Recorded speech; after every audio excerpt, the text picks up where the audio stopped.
मध्य सभा मोह करत उघारी, चार भुजा के मुरारी कहाँ हो। अंत में द्रौपदी ने जब गोविंद के लिए आवाज लगाई तो श्री ठाकुर जी आए और चीर का रूप धारण करके साड़ी को बढ़ा दिया। 10,000 हाथियों का बल घट गया, परंतु 10 गज वो साड़ी घट नहीं पाई, समाप्त नहीं भई। ऐसे श्री गोविंद जिनने श्री द्रौपदी की साड़ी बढ़ाई, वो कहीं चले गए क्या? तुम्हारा दुख दूर नहीं करेंगे? श्री नारद जी भक्ति देवी से कह रहे हैं। बोले द्रौपदी च परित्राता येन कौरव कस्मलात्, पालिता गोप सुंदर्य सकृष्ण क्वापि नो गतः।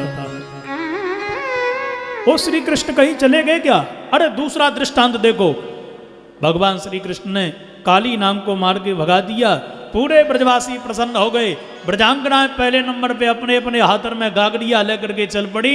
श्री कृष्ण ने जिस घाट से काली नाम को भगायो है, बाई घाट से पानी भर के लावेंगे। पानी भरने के लिए गोपी पहुंच गई यमुना के घाट पर। भगवान श्री कृष्ण के मन में एक संकल्प आ गया कि काली नाम की जहरीली वायु के कारण जल दूषित हो गया है, घास दूषित है, फूल पत्तियां दूषित हैं, फलदार वृक्ष दूषित हैं। ब्रजवासी काली नाम के भागने के कारण उस घाट पर जरूर जाएंगे उस वन में, तो क्यों नहीं मैं आग लगा के सबको जला दूं, तो नया वातावरण प्रकट होगा, ब्रजवासी सुरक्षित हो जाएंगे। भगवान ने दावानल भड़का दिया, अग्नि लगी जंगल में। जमुना पे खड़ी गोपी पानी भर रही थी, बड़ी जोर से आवाज लगाई, कन्हैया रक्षा करो, जंगल में आग लग गई है। कन्हैया बंसी वाले दौड़े दौड़े पहुंच करके विचार करने लगे, हे जमुना मैया अब मैं क्या करूं, ये तो मेरी गोपी जल के मर जावेंगी। तो जाकर के श्याम सुंदर बोले, अड़ी गोपियों अपने ये सुंदर से नैनों को बंद करो, जमुना मैया कृपा करेंगी, क्यों दुखी हो रही हो। और जैसे ही गोपियों ने नेत्र बंद किए कि सारे के सारे दावानल को श्री कृष्ण पान कर गए। तो वह कृष्ण कहीं चले गए क्या? पालिता गोप सुंदर्या सकृष्ण क्वापि नो गतः, वो कृष्ण कहीं चले गए क्या? अरे जिन्होंने द्रौपदी की साड़ी बढ़ाई, जिनने गोपियों के दावानल को पी करके गोपियों की रक्षा करी, वो श्री कृष्ण कहीं चले गए क्या? विश्वास रखो, तुम्हारा तुम्हारे विषय, तुम्हारा संकट दूर होगा और भगवान तुम्हारे निकट में होंगे। इसलिए नारद जी कह रहे हैं, श्री कृष्ण चरणाम भोजम स्मर दुखम गमिष्यति। भगवान श्री कृष्ण के चरण कमलों का चिंतन करो, वही तुम्हारे संकट को दूर करेंगे निश्चित रूप से। मैं प्रतिज्ञा करता हूं कि तुम्हारे पुत्रों का दुख यदि मैं दूर नहीं कर सका, तो हे भक्ति देवी मैं हरि का दास न कहलाऊं। अब नारद जी ने वेद वेदांत गीता पाठ बार बार सुनाए, पर जैसे ही सुनाए तो ज्ञान वैराग्य थोड़े जागे, और वैराग्य तो थोड़ा ज्यादा स्फूर्ति वाला हो गया। तो नारद जी बड़ी जोर से बोले, रे वैराग्य, अरे ज्ञान उठो। पर वो पुनः प्रसुप्त हो गए। हम मरघट जाते हैं, कथा में जाते हैं, तुम्हारा वैराग्य जागता है, वो सही कह रहे हैं कथावाचक महात्मा जी, सही कह रहे हैं। बस अब लौट करके केवल भजन करेंगे और कुछ भी नहीं करेंगे। पर जैसे ही घर में गए, घर में तो बात अलग है, अपने रूम में ही गए शाम को, बस सारे के सारे अपने व्हाट्सएप पर, अपने फेसबुक पर, अपने घर के वातावरण में बस मस्त हो गए, भूल गए सत्संग की धारा, और आ गई घर के संसार की चर्चा चित्त में आ गई। यह तुम्हारा हमारा वैराग्य यदि जाग जाए तो भगवान की कृपा समझ लो। पर बड़मे से इसको श्रवण करते रहो। जैसे फौज में जाने वाला व्यक्ति अथवा हमारे भारतीय संविधान में शपथ लेने वाला मंत्री शपथ लेता है, और उस फौजी के लिए बार बार उपदेश दिया जाता है, उसका खून कहीं ठंडा ना हो जाए, उसके विचार, उसका ओज कहीं ठंडा न पड़ जाए। इसी प्रकार से हमारे चित्त में गोविंद की भक्ति कहीं मंद न पड़ जाए, इसलिए बार बार कथा सुनते रहो। बोलो राधे राधे राधे राधे राधे। आकाशवाणी भई नारद, यदि तुमको ज्ञान वैराग्य का दुख दूर करना है तो तुम सत्कर्म करो। नारद जी के अंदर विचार आया, ये सत्कर्म नहीं कर रहे, क्या हम असत्कर्म कर रहे हैं? ये सत्कर्म ही है।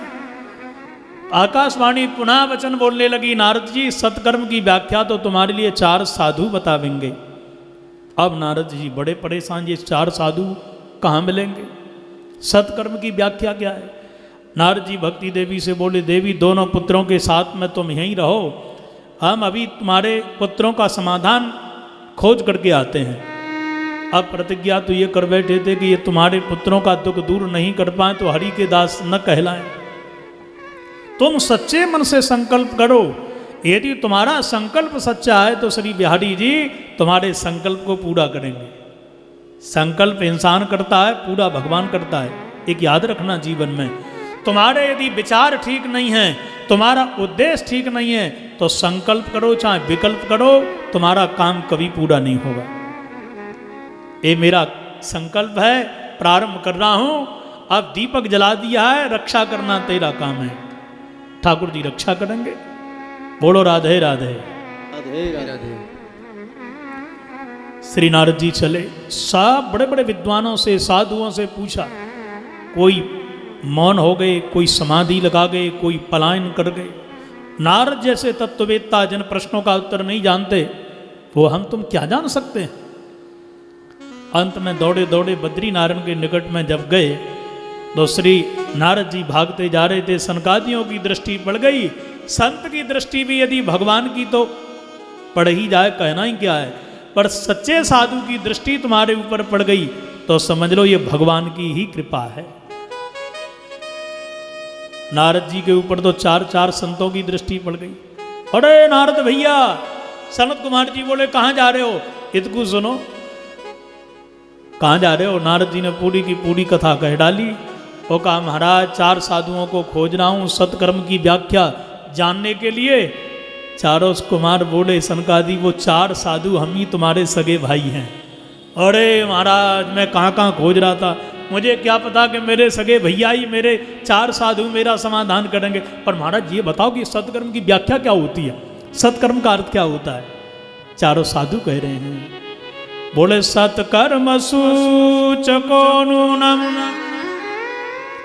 ज्ञान यज्ञ स्मृतो बुधै श्रीमद्भागवतालाप सतुगीतः सुकादिभिः। नारद जी से सनकादि बोल रहे हैं, कह रहे हैं नारद, सत्कर्म सूचको नूनम ज्ञान यज्ञ स्मृतो बुधै। सत्कर्म का अर्थ होता है, देखो सत्य माने सत्य, कर्म माने काम। सच्चा काम कौन सा है? जो हरि से दे मिला। अरे तुम्हारा काम वही सच्चा है जो श्री ठाकुर जी से मिला दे। भले ही तुम किसी को कुवाक कहो, सुवाक कहो, पर तुम्हारे वाक्यों के प्रभाव से किसी को ठाकुर जी से प्रीति हो जाए, समझ लो सुरुचि के कुवाक्यों के कारण ध्रुव जी की प्रीति श्री नारायण से हो गई, वो सत्कर्म ही है।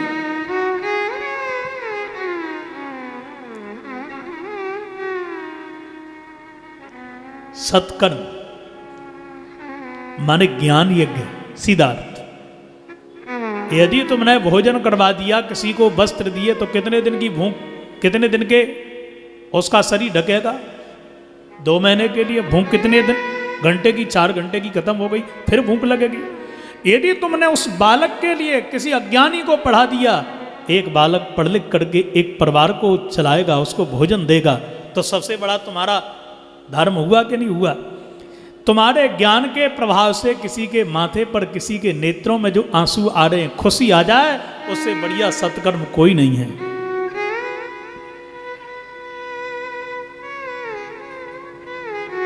इसलिए सत्कर्म का अर्थ है ज्ञान यज्ञ। ज्ञान यज्ञ से जीवात्मा जागता है, परमात्मा को जानता है, फिर भजन करता है। और ज्ञान यज्ञ की चर्चा ज्यादा यदि किसी में गाई गई है, ज्ञान की चर्चा, तो श्रीमद्भागवतालापः, भागवत की कथा करवाओ। और भागवत की कथा सुन करके आप, जो सुखदेव इत्यादि साधुओं ने गाई है, ऐसी कथा को आप बार बार सुनो। उस कथा के श्रवण करने से आपके अंतरात्मा में जो परमात्म तत्व छिपा हुआ है वो परम तत्व जागृत हो जाएगा।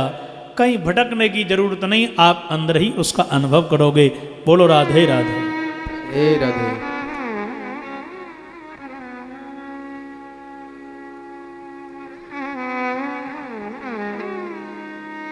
नारद जी ने कहा कि महाराज भागवत तो वेद का भाष्य है, वेद से दुख दूर नहीं हुआ तो भागवत से कैसे हो सकता है। सनकादियों ने कहा कि देखो दूध से घी बनता है, पर जो तत्व घी में वो दूध में नहीं है। आप ये चाहो कि दीपक हमारा घी से जल रहा है, प्रकाश दे रहा है, पूरी घी में पक रही है, पर कोई बात नहीं, घी नहीं तो दूध ही डाल दो कढ़ाई में दीपक में, तो क्या दूध से दीपक जलेगा, पूरी पकेगी? नहीं। यद्यपि दूध से घी बना है, दूध का सार घी है। आम का जैसे फल मीठा होता है, आप सोचो आम इतना मीठा है तो इसका बड़ा सा वृक्ष कितना मीठा होगा। तो पत्ती खा करके देख लो आपकी श्रद्धा कितनी आम के वृक्ष में रहेगी भाई। वो कड़वा वो मीठा। जैसे चीनी मीठी है, पर चीनी जिससे बनती है गन्ने के वृक्ष से, ईख के वृक्ष से, उतना मीठा वो नहीं होता है। जैसे गन्ने के वृक्ष का सार चीनी है, जैसे दूध का सार घी है, जैसे आम के वृक्ष का सार आम का फल है, ऐसे ही वेदों का सार श्रीमद् भागवत पुराण है। इसको सुनो तब तो ठीक है, नहीं केवल रसिया सुनो, नाच गान करके भाग जाओ तो कुछ नहीं मिलेगा। क्षणिक सुख तो मिलेगा। टॉफी खाता है ना बालक, एक चॉकलेट आती थी ना पहले संतरा वाली, आजकल लोग बूढ़े बूढ़े भी खाते हैं। क्षणिक सुख तो आपके लिए उसके द्वारा मिलेगा, पर सत्यता है कि दूध घी यदि खाओगे, गऊ का दूध पियोगे, भारतीय देसी गऊ का दूध पियोगे, माँ का दूध पियोगे, तो हड्डी मजबूत होंगी। बोलो राधे राधे। राधे। तो दूध घी की शक्ति अलग है, चॉकलेट की शक्ति अलग है। इसलिए भागवत की कथा का, श्लोकों का प्रभाव आपकी अंतरात्मा में पड़ेगा। और केवल ये रसिया सुनोगे तो मन तो प्रसन्न रहेगा, बहुत अच्छी बात है, सुनना चाहिए, मैं उसकी खंडना नहीं कर रहा हूं। क्योंकि आयुर्वेदिक में दवा कड़वी होती है, शहद नहीं मिलाओगे तो कड़वाहट उसकी दूर नहीं होगी। इसी प्रकार से कथा जब सुनोगे तो नींद आएगी, और नींद में यदि कहीं आप भजन सुनोगे तो आपकी निद्रा, आपका आलस्य दूर हो जाएगा। इसलिए भजन भी सुनो, पर कथा कम करके भजन नहीं, कथा में थोड़े थोड़े कीर्तन का आनंद लेते जाओ, कथा को श्रवण करते जाओ। बोलो राधे राधे। हे राधे। इसलिए श्री नारद जी ने कहा कि महाराज मुझे विश्वास हो गया, कथा तो पक्की मैं करवाऊंगा, पर मैं एक बात पक्की जान गया हूं। श्री नारद जी कह रहे हैं, बोले भाग्योदयेन बहुजन्म समर्जितेन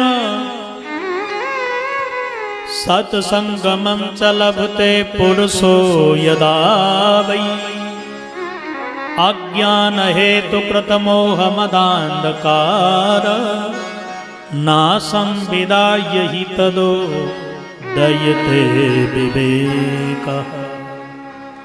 नारद जी कह रहे हैं जीवात्मा के जन्म जन्मांतरों के जब भाग्योदय होते हैं तो उनको संत जन मिलते हैं, सत्संग मिलती है, और सत्संग जब जीव करता है तो अज्ञान नष्ट होता है। अज्ञान का हेतु जो मोह है वो भी मिट जाता है, और मोहन अंतरात्मा में नजर आने लगते हैं। कब? बोले जब विवेक रूपी सूर्य जब प्रकट होता है तो अंतरात्मा में छुपा हुआ ब्रह्म तत्व है नजर आने लगता है। खोजते खोजते मैं खुद खो गया, और जिसे खोजता था वो खुद हो गया। कहीं भटकने की जरूरत नहीं भाई।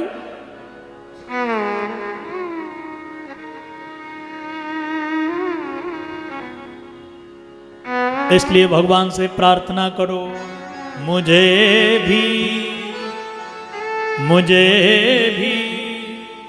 अपने चरणों में जगह दो, सामरे प्रियतम मुझे भी। सभी गाइए। चरणों में जगह दो, सामरे प्रियतम मुझे भी अपने चरणों में जगह दो, सामरे प्रियतम मुझे भी अपने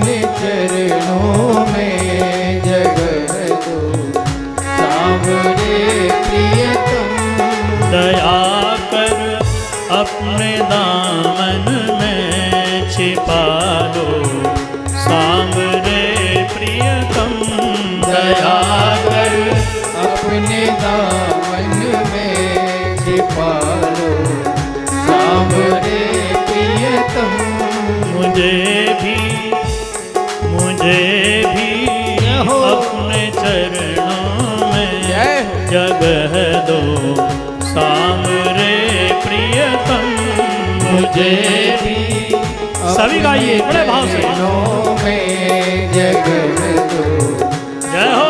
मेरे प्रियतम। सामने से प्रार्थना करो नित्य निरंतर।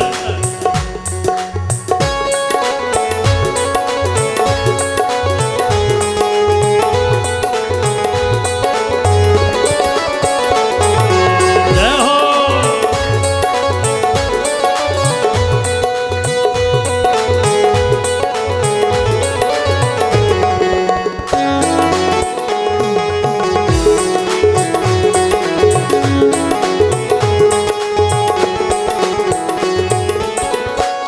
तेरी माया से चलिया अब बड़ा घबरा गया हूँ मैं। तेरी माया से चलिया अब बड़ा घबरा गया हूँ मैं। तेरी माया से चलिया अब बड़ा घबरा गया हूँ मैं। तेरी माया से चलिया अब बड़ा घबरा गया हूँ मैं। मुझे दो जय हो। मुझे दो आसरा अब तो संभालो सामरे प्रियतम। मुझे दो आसरा अब तो संभालो सावरे प्रियतम। मुझे दो आसरा अब तो संभालो सामरे प्रियतम। मुझे दो आसरा अब तो संभालो सावरे प्रियतम। मुझे भी अपने चरणों में जगह दो सामरे प्रियतम। मुझे भी अपने चरणों में जगह दो सावरे प्रियतम। श्री हरि। तालियों की सेवा करते हुए सभी लोग जय हो माधव।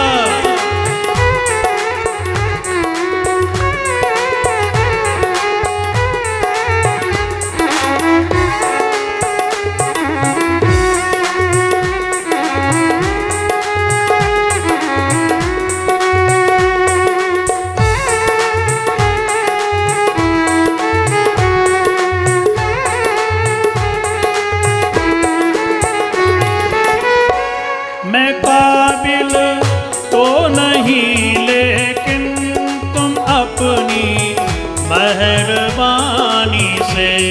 मैं काबिल तो नहीं हे माधव। लेकिन तुम अपनी मेहरबानी से।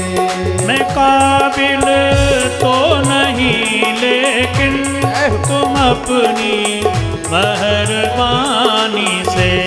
मैं काबिल तो नहीं हे नटवर नागर। तुम अपनी मेहरबानी से। मुझे भी जय हो।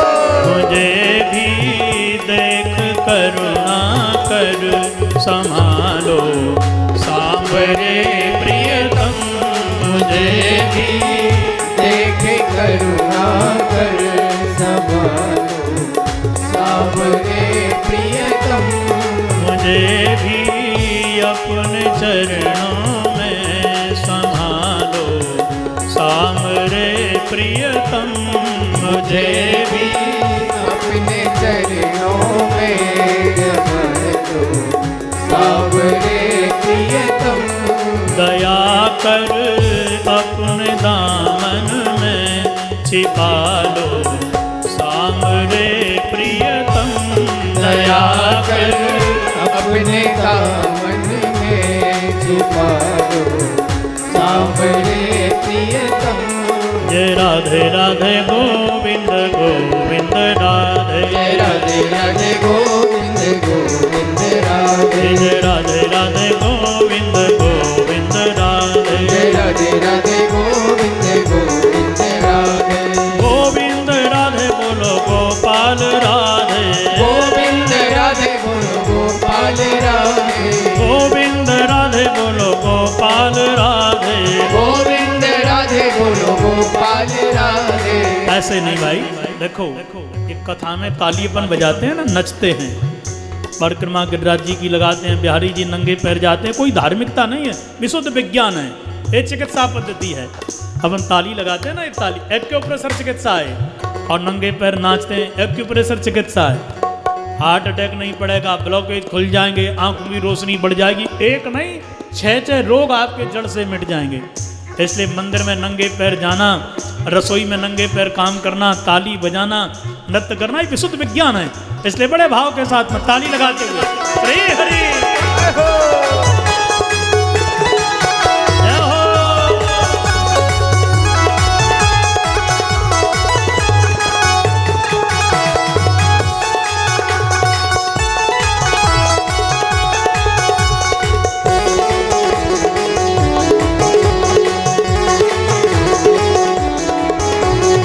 गोविंद राधे बोलो गोपाल राधे, गोविंद राधे बोलो गोपाल राधे, गोविंद राधे बोलो गोपाल राधे, गोविंद राधे बोलो गोपाल राधे। राधे राधे गोविंद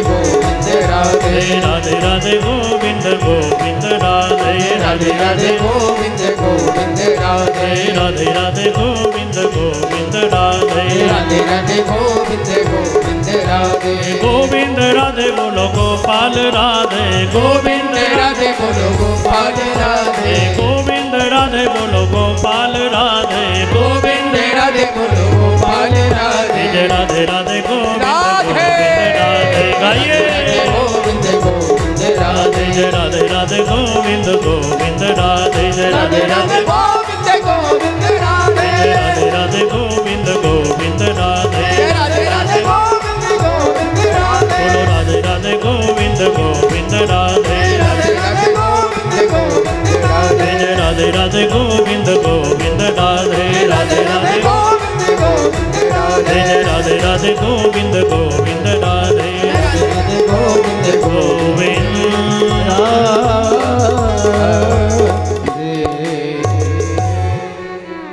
तो प्रियतम से सामने से यदि प्रार्थना करेंगे तो वो कृपा करेंगे, जरूर करेंगे। बोलो राधे राधे। राधे राधे। संकल्प हो, इसलिए नारद जी ने संकल्प किया कि महाराज मैं तो समझ गया कि मेरा भाग्योदय उदय आज ही हुआ है, भागवत की कथा 101% करवाऊंगा। और पहला प्रश्न कहाँ करवाओ कथा?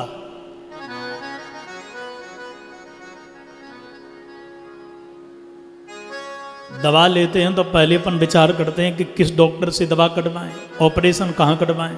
ऐसे ही उससे ज़्यादा पेटेंट किस जगह हम कथा करवाएं। सबसे बढ़िया कथा को गंगा के किनारे करो।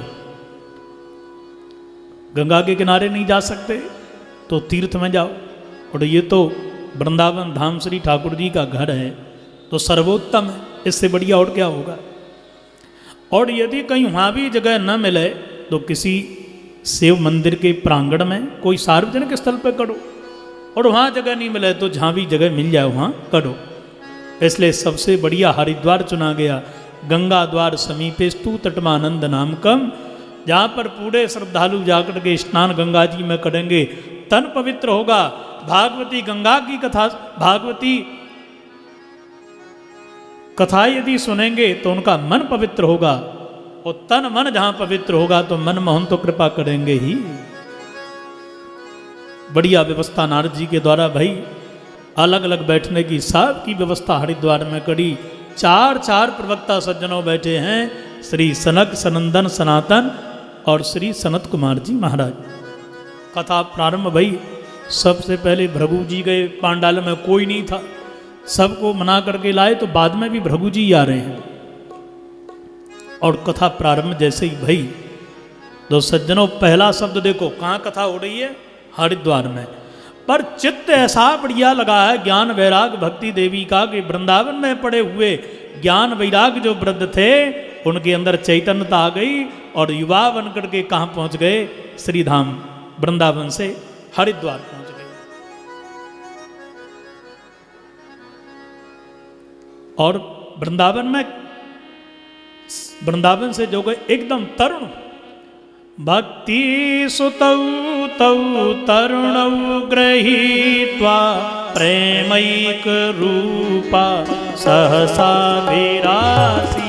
भक्ति सुतौ तौ तरुणौ गृहीत्वा प्रेमैक रूपा सहसा विरासी। भक्ति सुतौ तौ तरुणौ गृहीत्वा प्रेमैक रूपा सहसा विरासी। भक्ति सुतौ तौ तरुणौ गृहीत्वा प्रेमैक रूपा सहसा विरासी। श्री कृष्ण गोविंद हरे मुरारे, हे नाथ नारायण वासुदेवा। श्री कृष्ण गोविंद हरे मुरारे, नाथेति नामानि मुहुर्वदन्ति। नाथेति नामानि मुहुर्वदन्ति। नाथेति नामानि मुहुर्वदन्ति।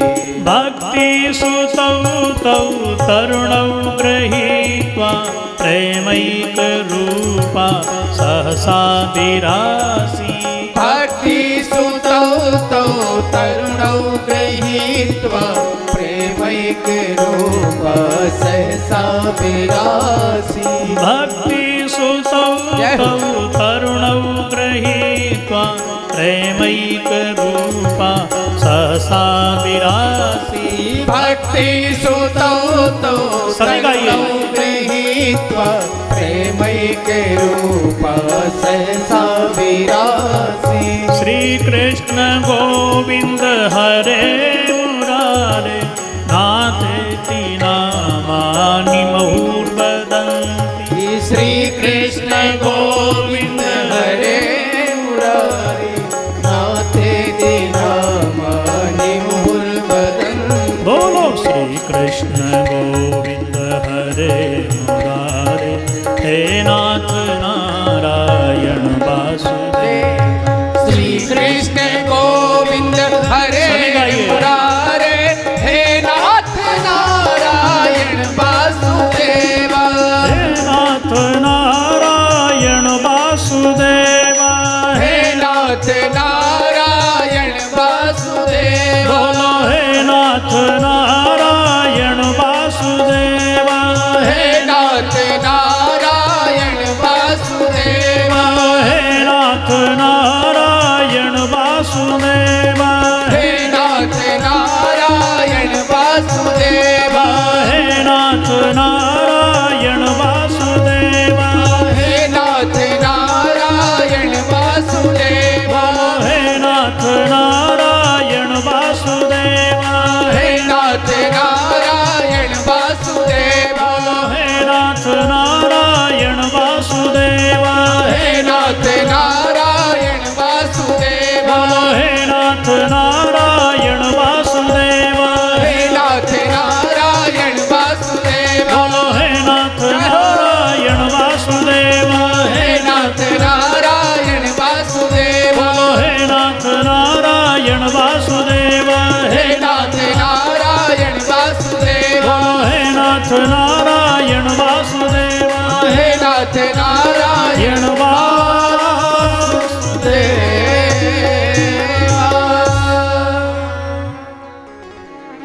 तो माता भक्ति देवी अपने दोनों पुत्र ज्ञान और वैराग्य को लेकर के प्रकट हो गई। कहाँ गई? कथा पांडाल हरिद्वार में। भक्ति सुतौ तौ तरुणौ गृहीत्वा, एकदम युवा पुत्रों को लेकर के प्रकट भई।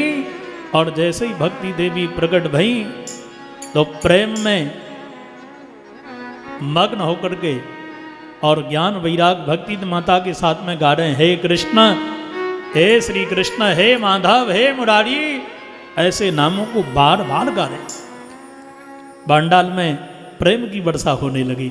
एक प्रेमी जब साधु आ जाता है, एक प्रेमी भक्त जब आता है तो वहाँ की रंगत ही अलग होती है। बोलो राधे राधे राधे राधे।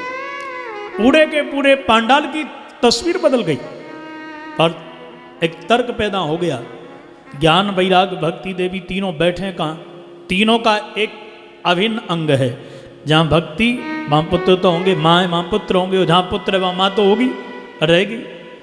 कोई दुर्भाग्यशाली पुत्र होगा जो माँ के लिए पिता के लिए वृद्धाश्रम भेज दे।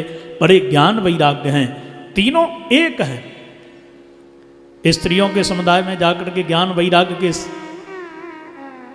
द्वारा भक्ति देवी बैठने लगी तो माताओं ने कहा ये महात्मा ये पुरुष हमारे बीच में क्यों? तो ज्ञान वैराग्य ने कहा माँ तुम हमारी ओर आ जाओ। दो संतों ने कहा कि हमारे बीच में स्त्री क्यों? भक्ति देवी ने कहा सनकादियों से कि मैं कहाँ बैठूं?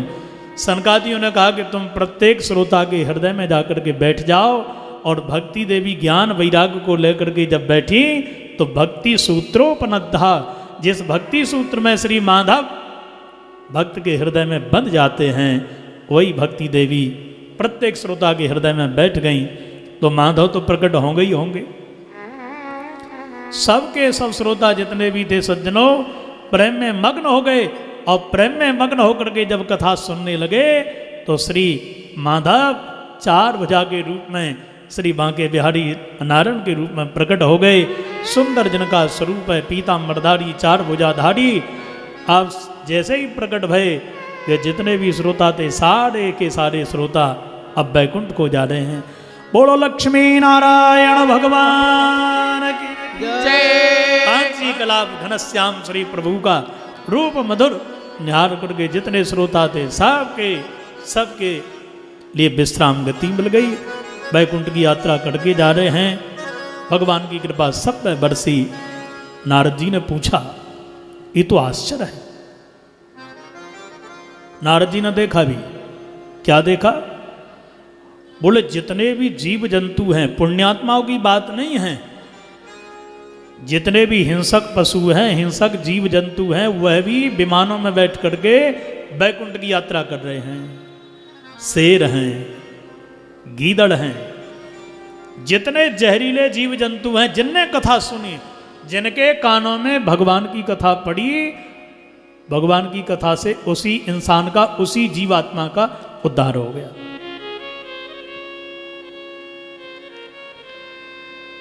सोनकादि ऋषि बोले महाराज, नारद जी पूछ रहे हैं सनकादियों से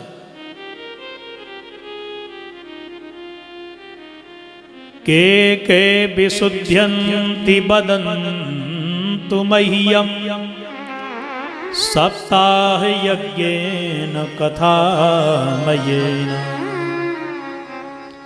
महाराज कृपा करके आप ये बताओ कि भागवत की कथा सुनकर के कौन कौन प्राणी भवसागर से तर जाते हैं? मैंने तो देखा कि जितने भी हिंसक पक्षी हैं, हिंसक जीव जंतु हैं, ऐसे प्राणी भी जब तर गए तो पुण्यात्माओं की तो बात ही क्या है। इसलिए इस प्रश्न पर भी प्रकाश डालिए। तब श्री नारद जी से सनकादि महात्मा बोले, नारद जी अब तुमसे ही हम प्रश्न करते हैं कि ये बताओ अग्नि को छू करके कौन कौन नहीं जलता है? मान लो बिजली के तार पकड़ने से कौन कौन चिपकता है?